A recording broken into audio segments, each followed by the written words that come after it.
Bienvenue pour cette nouvelle séquence des paroles de la vie éternelle avec Marc Joseph. Nous sommes aujourd'hui le 26 septembre. 26 septembre 2023. Encore un jour de grâce qui nous est accordé. Encore un jour de grâce avec Jésus-Christ. Comme je dis toujours, un jour de grâce parce que Jésus-Christ est présent dans ta vie. Parce que la présence de Jésus-Christ apporte dans ta vie la grâce du Père. La grâce, l'amour, la bonté. La présence de Jésus-Christ apporte la paix. Donc, c'est pour toi aujourd'hui un jour de grâce. Je suis venu exprès te le répéter pour que tu ne l'oublies pas. Souviens-toi toujours et n'oublie jamais que Jésus-Christ est avec toi. Les événements peuvent être difficiles. Les événements peuvent être difficiles. Les circonstances peuvent être douloureuses. Mais une chose est certaine, c'est que Jésus-Christ est avec toi tous les jours et jusqu'à la fin du monde. Il en a fait la promesse. Seulement toi, veux-tu être avec lui tous les jours? Veux-tu apprécier sa présence dans ta vie? Veux-tu prendre conscience que tu as cette énorme possibilité d'avoir Jésus-Christ présent avec toi dans ta vie, à chaque instant, à chaque seconde de ta vie, à savoir Jésus-Christ t'accompagne. Et quand Jésus-Christ t'accompagne, ce n'est pas pour t'enfoncer, ce n'est pas pour te condamner, ce n'est pas pour t'accabler lorsque tu souffres. C'est pour te bénir, c'est pour te faire du bien, c'est pour te protéger, te garder, c'est pour t'aider à entrer dans sa dimension de perfection. Je suis avec toi tous les jours, jusqu'à la fin du monde, dit Jésus. Et je te le répète maintenant, je te le répéterai demain après-demain, autant que Dieu me prête vie dans ce corps.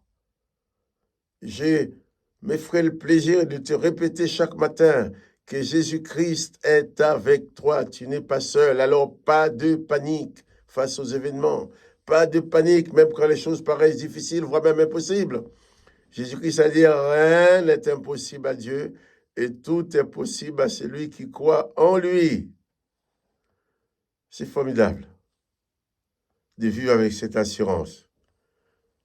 Pour moi, c'est formidable d'être conscient qu'aujourd'hui, au moment où je te parle, plus tard dans la journée ou demain matin, quelles que soient les circonstances que j'aurai à vivre, Jésus-Christ est et sera toujours avec moi parce qu'il me l'a promis.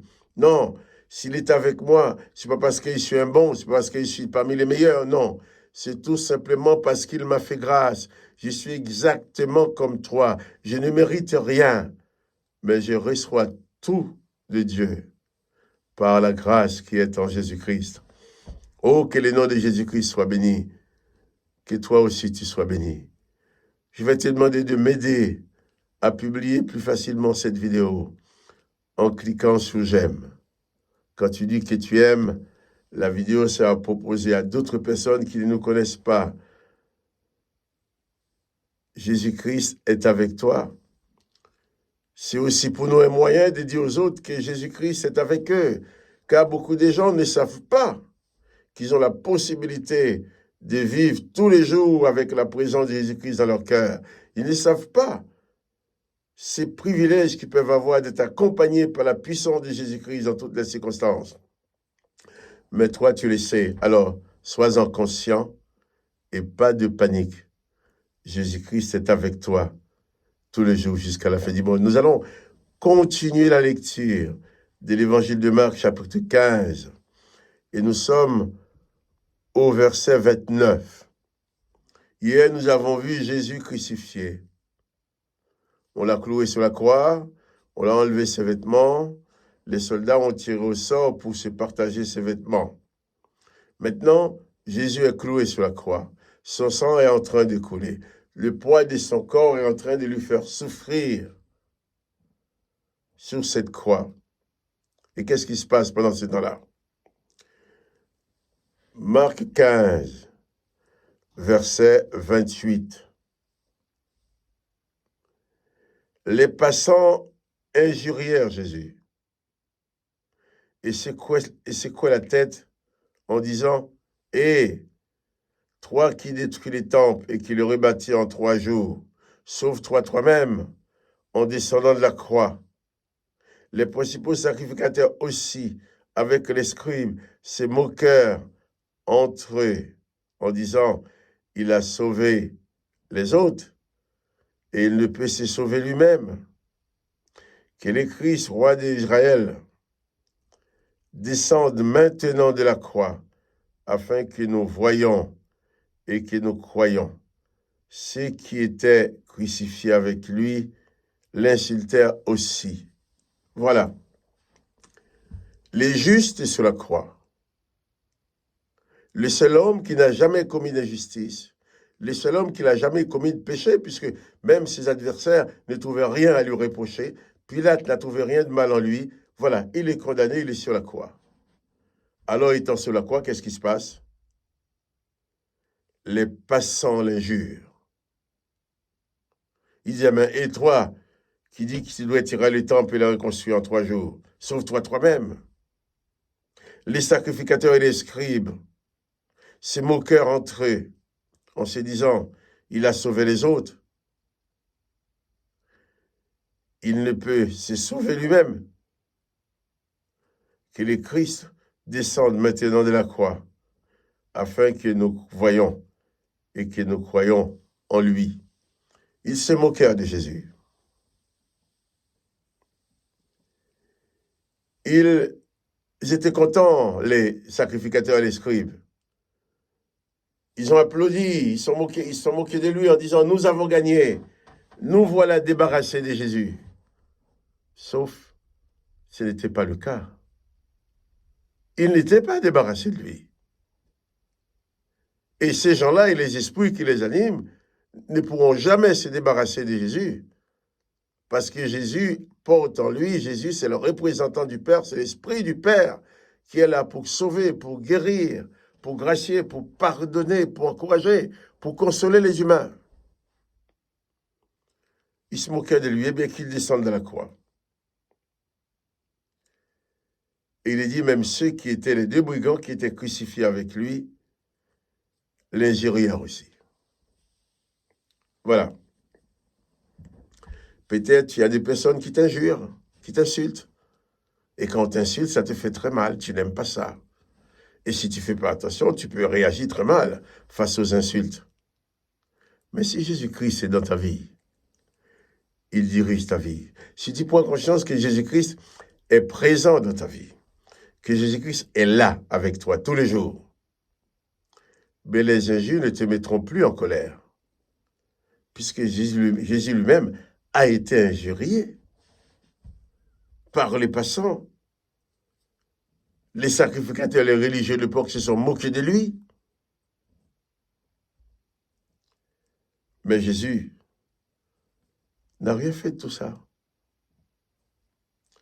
Pour Jésus, qu'on se moque de lui, qu'on le frappe, qu'on fasse tout ça, pour lui l'essentiel, c'était que sa mission soit accomplie. Ainsi, Jésus a accompli sa mission. Oui, il a accompli sa mission. En mourant, il a dit, tout est accompli. C'est ainsi qu'il a accompli ton salut, mon salut, qu'il a accompli la possibilité pour toi et pour moi d'accéder à la vie éternelle. Il est venu nous apporter les paroles de la vie éternelle. Jésus est venu nous faire comprendre qu'il est possible de vivre éternellement. Il est possible d'accéder à l'éternité. C'est pour cela qu'on l'a tué. C'est pour ça qu'il a été malmené et torturé. Alors ils l'ont crucifié. Ils l'ont tué. Ils l'ont massacré. Mais Jésus-Christ n'a maudit personne, il n'a insulté personne, il n'a pas demandé de vengeance. Non, non, non, rien du tout. Les paroles de Jésus étaient que des paroles de bénédiction pour le peuple. Jésus-Christ ne cautionnera jamais les divisions. Jésus-Christ ne cautionnera jamais la vengeance. Mais il dit seulement, aimez vos ennemis, faites du bien à ceux qui vous font du mal. Mais c'est ce qu'il a fait sur la croix. Il n'a pas injurié les sacrificateurs et les scribes. Il les a tout simplement aimés et pardonnés. Et la preuve, il dit, Père, pardonnez-leur, car ils ne savent ce qu'ils font. Alors, Jésus-Christ nous donne la vie éternelle. Il nous donne la possibilité d'accéder à cette dimension d'éternité. Et il te dit à toi, personnellement, je suis avec toi tous les jours, jusqu'à la fin du monde. Je suis avec toi tous les jours, jusqu'à la fin du monde. Que le nom de Jésus-Christ soit béni. Que toi aussi tu sois béni. Souviens-toi, n'oublie pas que Jésus-Christ est avec toi tous les jours jusqu'à la fin du monde. Alors, pas de panique. Sois béni. Et à bientôt pour une autre séquence des paroles de la vie éternelle.